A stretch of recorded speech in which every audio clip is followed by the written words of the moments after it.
The word fast in the sentence he is a fast writer is a noun and adjective and adverb a conjunction. जो fast शब्द दे रखा है वो writer के पहले लग जाने पर ये क्या शो करेगा, नाउन को शो करेगा या एडवर्ब को शो करेगा, एडजेक्टिव को शो करेगा या फिर कंजक्शन को शो करेगा। तो जिन लोगों को भी ये क्वेश्चन पता है वो लोग वीडियो को स्किप कर सकते हैं, और जिन लोगों को भी ये क्वेश्चन नहीं आता है वो लोग वीडियो को एंड तक देखें ताकि आप लोगों को कुछ सीखने को मिले। और जो भी लोग टेट की प्रिपरेशन कर रहे हैं, मैंने जैसा कि कहा था कि टेट का क्रैश कोर्स लॉन्च करने वाले हैं, तो बस यही एक क्रैश कोर्स है और ये फ्री ऑफ कॉस्ट रहेगा। तो जिन लोगों को भी टेट के पेपर में कन्फ्यूज़न है कि कौन सा सब्जेक्ट कितने मार्क्स की आती है और कितने क्वेश्चन आते हैं, तो वो लोग आई बटन पर लिंक मिल जाएगा, पहले उस वीडियो को वॉच करें फिर इस वीडियो को देखें। और जिन लोगों को किसी भी टॉपिक में कन्फ्यूजन लग रहा है, एक्टिव पैसिव या कोई भी टॉपिक, तो वो कमेंट करें सीधा और मैं उन लोगों के लिए सेपरेट वीडियो बनाऊंगा। तो यहाँ पर मैंने कुछ प्रीवियस ईयर के क्वेश्चन ले रखे हैं ताकि आप लोगों के कंसेप्ट क्लियर रहें। तो चलिए देखते हैं। तो ये पहला क्वेश्चन दे रखा है, विच of the following sentences is in passive voice. तो पैसिव वॉइस आप लोगों ने 12th क्लास में काफ़ी अच्छे से पढ़ रखा होगा, तो क्वेश्चन पढ़ते ही समझ जाना चाहिए। और एक बात ये ध्यान रखें कि जब भी क्वेश्चन को पढ़ें तो एक बार में ही समझने का प्रयास करें ताकि आप लोगों का टाइम भी बचे। तो पैसिव वॉइस चेक करना है, the teacher scolded him for being late, A option दे रखा है। और बी ऑप्शन है, some boys were helping the wounded man, my watch was lost, someone may steal the bicycle। तो आप लोगों को पता होना चाहिए पैसिव वॉइस में खास बात क्या होती है।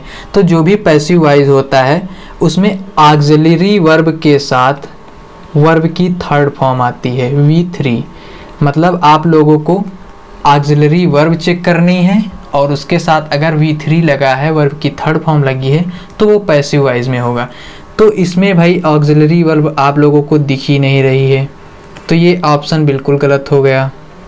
फिर दे रखा है some boys were, auxiliary verb तो दिखी लेकिन वर्ब की थर्ड फॉर्म नहीं दिखी, मतलब ये भी ऑप्शन रॉन्ग है। फिर दे रखा है समवन में स्टील द बाइसिकल, तो ये भी रॉन्ग है।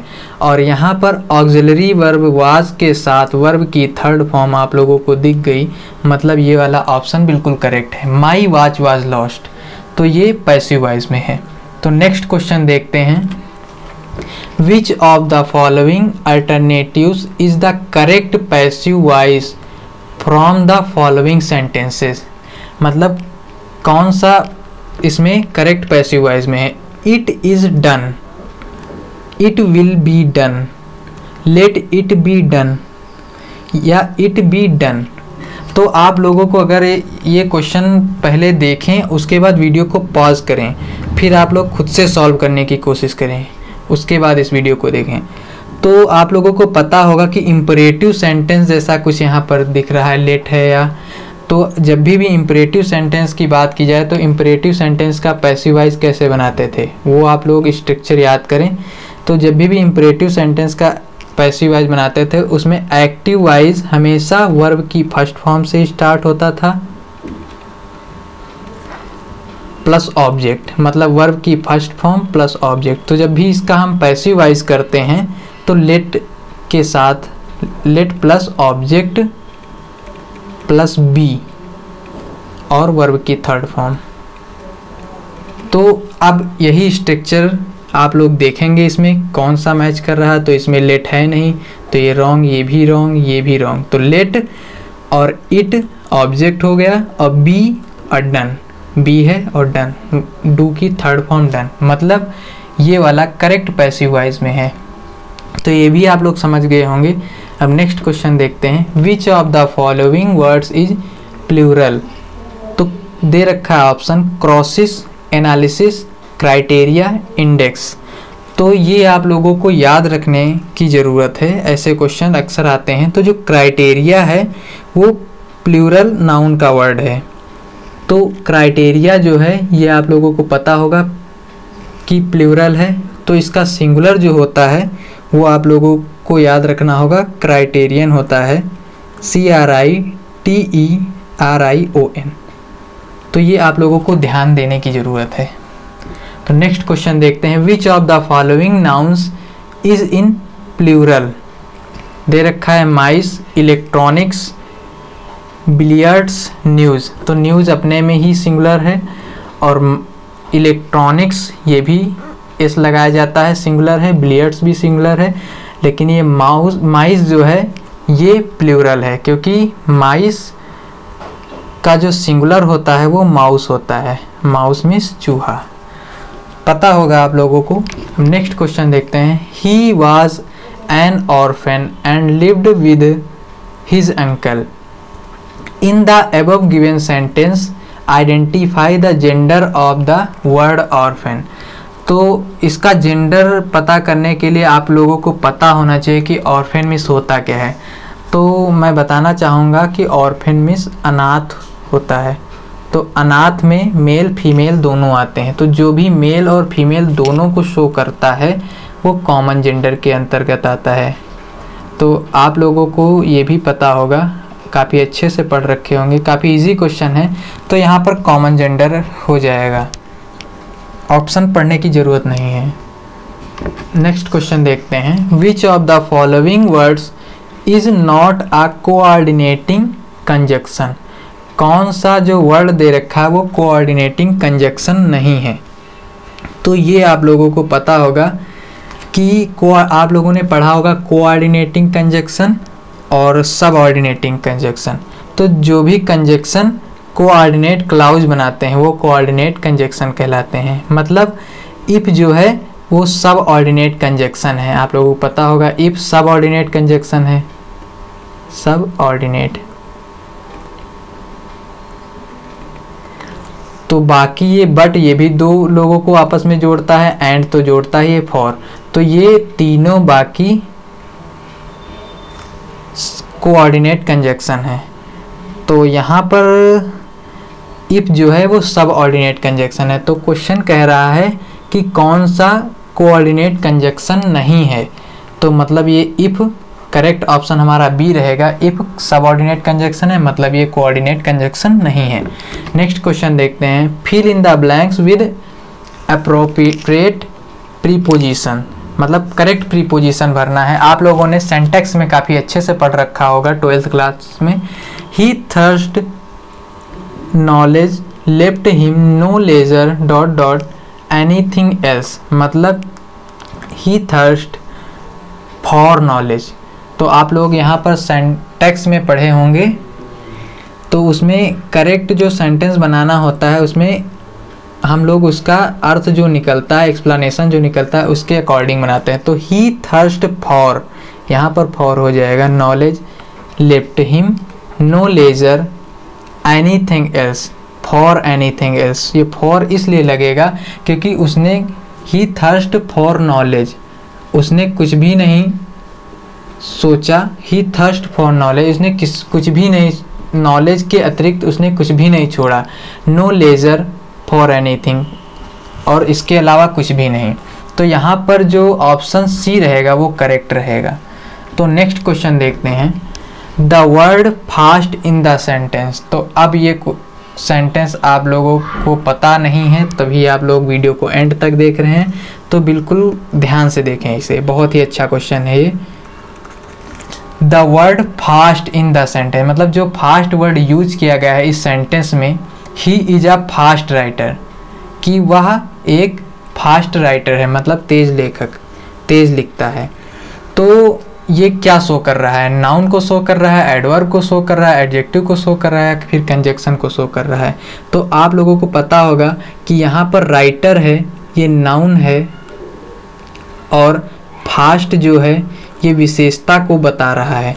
तो जो नाउन की विशेषता को बताते हैं वो क्या कहलाते हैं, जो नाउन की विशेषता को बताते हैं वो एडजेक्टिव कहलाते हैं। An adjective is a verb that qualifies a noun और प्रोनाउन। तो यहाँ पर जो ऑप्शन हो जाएगा वो सी करेक्ट हो जाएगा, एडजेक्टिव। तो नेक्स्ट क्वेश्चन है, विच of the following is not a simple sentence. कौन सा जो सेंटेंस है वो सिंपल सेंटेंस नहीं है। तो यहाँ पर दे रखा है A option, she does not know good manners, और बी ऑप्शन दे रखा है she reads what she like, he is a man of great knowledge, I have a costly book in my house. तो यहाँ पर कह रहा है कि कौन सा सिंपल सेंटेंस नहीं है। तो सभी विकल्प जो हैं इसमें से एक कोई ऑप्शन होगा जो सिंपल सेंटेंस नहीं होगा। मतलब वो क्या हो सकता है, या तो कॉम्प्लेक्स होगा या फिर कंपाउंड होगा। तो चेक करते हैं। सिंपल सेंटेंस सबसे पहले आप लोगों को पता होना चाहिए कौन सा होता है। सिंपल सेंटेंस जिसमें केवल एक फाइनाइट वर्ब हो। तो एक फाइनाइट वर्ब, सिंपल सेंटेंस जो होते हैं उसमें एक फाइनाइट वर्ब होती है, और जो कॉम्प्लेक्स होते हैं उसमें दो फाइनाइट वर्ब होती हैं। तो इसमें देखते हैं she does not know good manners. तो इसमें फाइनाइट वर्ब आप लोगों को एक दिख रही है सी, तो मतलब ये सिंपल सेंटेंस है। She reads what she likes, इसमें फाइनाइट वर्ब आप लोगों को दो दिख रही हैं, तो मतलब ये कॉम्प्लेक्स है, तो ये सिंपल सेंटेंस नहीं है। तो ऑप्शन ये सही हो गया। अब इसको भी चेक कर लेते हैं। He is a man of great knowledge, मतलब ये भी सिंपल सेंटेंस है, इसमें एक ही फाइनाइट वर्ब है। I have a very costly book in my house, ये भी एक ही फाइनाइट वर्ब है, तो ये भी सिंपल है। तो इसमें कह रहा है जो भी सिंपल सेंटेंस नहीं है तो वो बी नंबर सिंपल सेंटेंस नहीं है, क्योंकि इसमें दो फाइनाइट वर्ब हैं। She reads what she likes, मतलब वह वही पढ़ती है जो उसको पसंद है, जो पसंद करती है। तो नेक्स्ट क्वेश्चन दे रखा है the sentence he will be playing the piano in the concert day after tomorrow is in present indefinite tense, future imperfect tense, future perfect continuous tense, या फिर फ्यूचर इंडेफिनिट टेंस। तो काफ़ी अच्छा question ये दे रखा है कि जो सेंटेंस है वो ही will be playing the piano in the concert day tomorrow, तो ये किस टेंस में है। तो आप लोगों ने टेंस को काफ़ी अच्छे से पढ़ रखा होगा। तो ये जो सेंटेंस दे रखा है इसमें आईएनजी लगा है, मतलब ये कंटिन्यूअस है, और फ्यूचर की बात हो रही है तो फ्यूचर कंटिन्यूअस हो गया। अब विल बी आप लोगों को पता होगा कि विल बी किसके साथ लगता है। तो स्ट्रक्चर जो होता था वो सब्जेक्ट प्लस विल या शैल बी प्लस वर्ब, और उसमें आईएनजी और प्लस ऑब्जेक्ट और जो भी अदर वर्ड हों। तो ये जो स्ट्रक्चर है वो फ्यूचर कंटिन्यूअस टेंस का है। तो यहाँ पर ऑप्शन दे रखे हैं प्रेजेंट इंडेफिनिट टेंस, ये बिल्कुल रॉन्ग है। Future perfect continuous tense, perfect continuous में आप लोगों को पता होगा हैव हैज़ होगा, तो ये भी रॉन्ग है। फ्यूचर इंडेफिनिट टेंस, तो इंडेफिनिट की तो बात ही नहीं है, ये भी रॉन्ग है। मतलब फ्यूचर कंटिन्यूअस टेंस, तो ये इम्परफेक्ट है, फ्यूचर इम्परफेक्ट टेंस, मतलब यही ऑप्शन सही होगा, क्योंकि इम्परफेक्ट को ही हम लोग फ्यूचर कंटिन्यूअस टेंस बोलते हैं। ये जो दे रखा है ऑप्शन ये फ्यूचर कंटिन्यूअस टेंस में है। यहाँ पर फ्यूचर कंटिन्यूअस टेंस भी हो सकता था ऑप्शन में, तो ये ऑप्शन करेक्ट होगा। नेक्स्ट क्वेश्चन देखते हैं। In which of the following sentence is the subject of a verb feminine gender noun. तो इसमें जो भी ऑप्शन दे रखे हैं कि all the male members have arrived, all the young men have arrived, all the old man have arrived, फिर option दे रखा है all the female members have arrived. तो आप लोगों को इसमें पहले ही पता चल गया होगा कि फेमिनाइन जेंडर की बात की जा रही है। फेमिनाइन जेंडर मतलब स्त्रीलिंग की बात की जा रही है, तो यहाँ पर फीमेल जो हैं ये फेमिनाइन जेंडर में आती हैं, तो ये ऑप्शन करेक्ट हो जाएगा। इजी क्वेश्चन था। नेक्स्ट क्वेश्चन देखते हैं।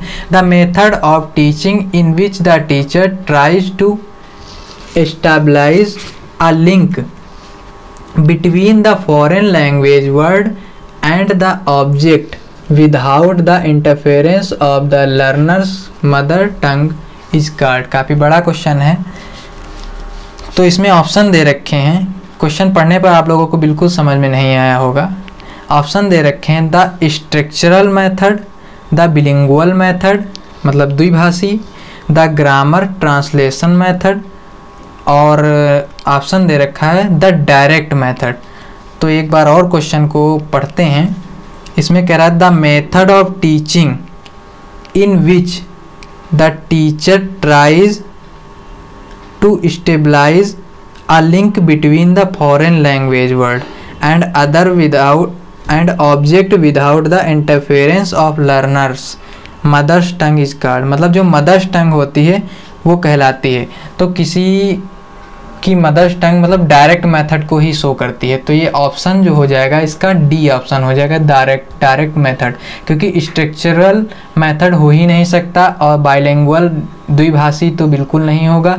तो ये दोनों ऑप्शन तो यहीं पर रॉन्ग हो जाते हैं। और ग्रामर ट्रांसलेशन मेथड हम लोग किसी को समझाने में यूज नहीं कर सकते हैं। मदर टंग जहाँ भी आप लोगों को दिखेगा वो डायरेक्ट मेथड ही कहलाएगा। तो ये भी ऑप्शन रॉन्ग हो जाएगा। अब नेक्स्ट क्वेश्चन देखते हैं। If you are teaching your students comprehension of writing written English, you are testing their understanding of what they have just read listened spoken written. मतलब कह रहा है कि अगर आप किसी भी स्टूडेंट को कॉम्प्रिहेंशन ऑफ रिटन इंग्लिश बता रहे हैं तो वो आप लोग उसको कैसे समझेंगे कि वो क्या कर रहा है, वो पढ़ रहा है, लिसन आप लोगों को सुन रहा है, बोल रहा है या लिख रहा है। तो ये भी काफ़ी अच्छा क्वेश्चन है, काफ़ी बड़ा क्वेश्चन दे रखा है। तो जाहिर सी बात है कि जब भी आप लोग एक बार और क्वेश्चन को पढ़ लेते हैं। If you are teaching your students comprehension of written English, you are testing their understanding of they have just.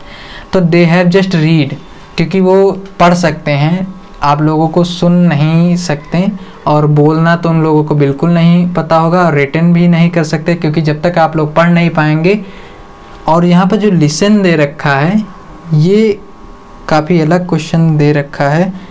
यहाँ पर लिसन भी हो सकता था बट रीड करेक्ट ऑप्शन रहेगा, क्योंकि स्टूडेंट जो कॉम्प्रिहेंशन होता है जहाँ पर भी आप लोगों को कॉम्प्रिहेंशन दिखाई दे तो वहाँ पर रीड हो जाएगा, क्योंकि कॉम्प्रिहेंशन में हमेशा रीड ही ऑप्शन करेक्ट रहेगा।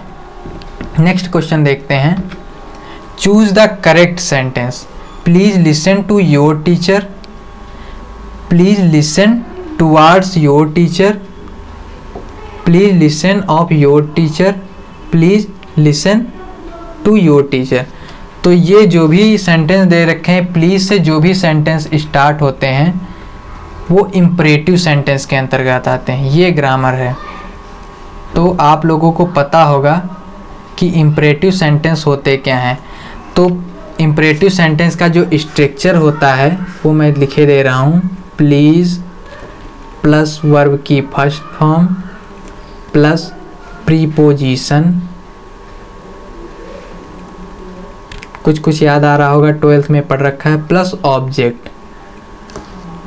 तो इसमें आप लोगों को चेक करना होगा। प्लीज़ तो सभी में दिख रहा है, और वर्ब की फर्स्ट फॉर्म चेक करनी होगी। तो लिसन दोनों में दिख रहा है, ठीक है। प्रीपोजिशन चेक करते हैं, यहाँ पर प्रीपोजिशन नहीं है तो ये आंसर, ये तो ऑप्शन कट जाएगा। अब please listen towards of your teacher, of your teacher या टू योर टीचर, तो यहाँ पर भी ये भी ऑप्शन कट जाएगा। ये भी ऑप्शन नहीं हो सकता क्योंकि ऑफ प्रीपोजिशन का काम नहीं करेगा। To, please listen to your teacher, तो प्रीपोजिशन भी है और योर टीचर ऑब्जेक्ट भी है। तो ये बिल्कुल स्ट्रक्चर को सेटिस्फाई कर रहा है। तो यहाँ पर ये वाला ऑप्शन डी ऑप्शन सही हो जाएगा। तो लास्ट क्वेश्चन देखते हैं। Find out the correct sentence या फिर sentences. I am not believing him, both of the above, none of the above, I don't believe him. तो ये थोड़ा सा क्वेश्चन पढ़ने में अलग लग रहा है कि कह रहा है कि find out the correct sentence, मतलब इसमें से जो करेक्ट सेंटेंस है वो फाइंड आउट करो। तो जो इसमें करेक्ट सेंटेंस है उसको फाइंड आउट करना है। तो हम लोगों ने नॉर्मली देखा होगा कि बिलीव तो हम लोग लिखते हैं लेकिन बिलीविंग तो लिखते नहीं हैं। तो यहाँ पर जो करेक्ट सेंटेंस होगा, क्योंकि बिलीव तो हम लोग लिखते हैं लेकिन बिलीविंग लिखते नहीं, तो ये भी गलत हो जाएगा। Both of the above, none of the above, I don't believe him, तो जो बिलीविंग है ये तो बिल्कुल रॉन्ग हो जाएगा, लेकिन आई डोंट बिलीव हिम ये करेक्ट रहेगा। और ये बोथ ऑफ द एबव, ये तो नन ऑफ द एबव, इससे कोई मतलब ही नहीं है। तो यहाँ पर करेक्ट जो रहेगा ऑप्शन, वो ऑप्शन डी रहेगा, क्योंकि जनरली हम लोग ने देखा है कि थिंकिंग, जैसे सपोज करें हैं थिंक या फिर सपोज, बिलीव, एग्री, रिमेंबर या अंडरस्टैंड, ये सब जो होते हैं इसमें आईएनजी नहीं लगता है। तो यहाँ पर ऑप्शन डी करेक्ट रहेगा। तो आई होप आप लोगों ने काफ़ी कुछ सीखा होगा और आप लोगों को पैटर्न भी पता चल गया होगा कि किस टाइप के क्वेश्चन आते हैं। तो आप लोगों ने एंजॉय किया होगा वीडियो, कुछ सीखने को मिला होगा। अगर कुछ अच्छा लगा हो तो वीडियो को लाइक कीजिएगा और चैनल के साथ जुड़े रहने के लिए चैनल को सब्सक्राइब कर सकते हैं। मिलते हैं इसी वीडियो के साथ, ऐसी ही और वीडियो के साथ। अभी भी और भी क्लास स्टार्ट कर दी जाएंगी जल्द ही। Thanks for watching.